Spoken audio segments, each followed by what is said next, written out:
So what would be some advice you'd have for folks that if they feel that if they're going to maybe one of the investigation, maybe they're coming this Saturday night to Herkimer and they're nervous about bringing something home, what would they do to make sure that they're safe when they leave the site? Well, I always tell people to very clearly and sternly tell wherever they are, tell the spirits wherever they are not permitted to follow them home, that they are going home by themselves. Usually that works, but if you really don't want to be followed, don't taunt or invite anything to come home with you. And in all honesty, if you think about our case matter, Dave, I've been doing this for over 26 years, and in all honesty, I've only ever had one attachment, and that was from Jenny's case. So think about the thousands of places we've investigated, and it's only happened once. So it honestly, scientifically speaking, it is a rare occurrence. Mm-hmm. But as Jenny says, you have to stay. You stay here. You are not allowed to be with me. And, a lot of times if we go into, say, a case that's very serious, we will say protection pairs and things like that. And that's if we know we're dealing with a very serious case. What would be some advice you'd have for individuals who are looking to get into the paranormal field? How should they start? What steps should they take? And any good advice for anyone looking to join? My advice would be don't. Yeah.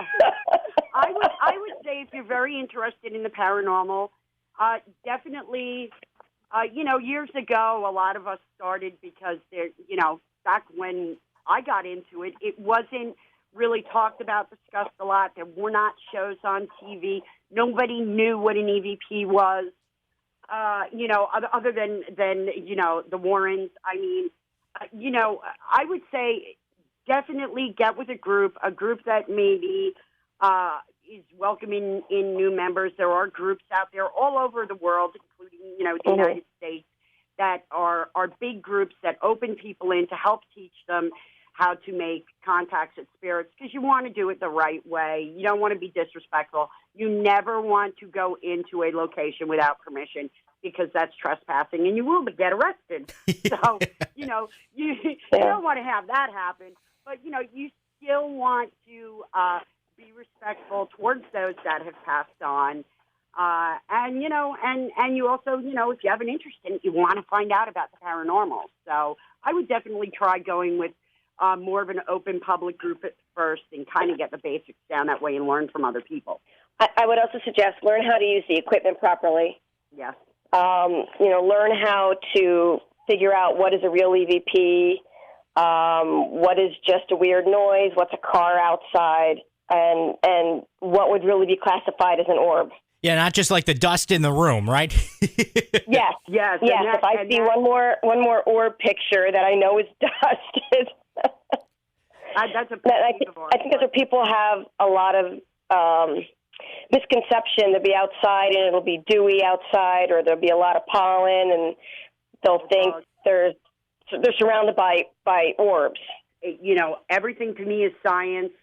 90% of things can be debunked.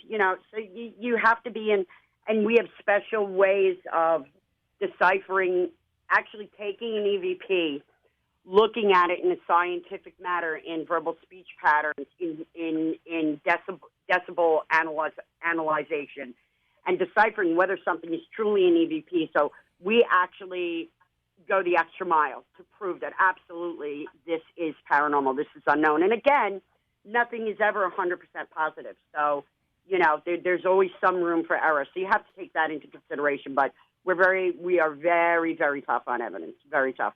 Mm-hmm.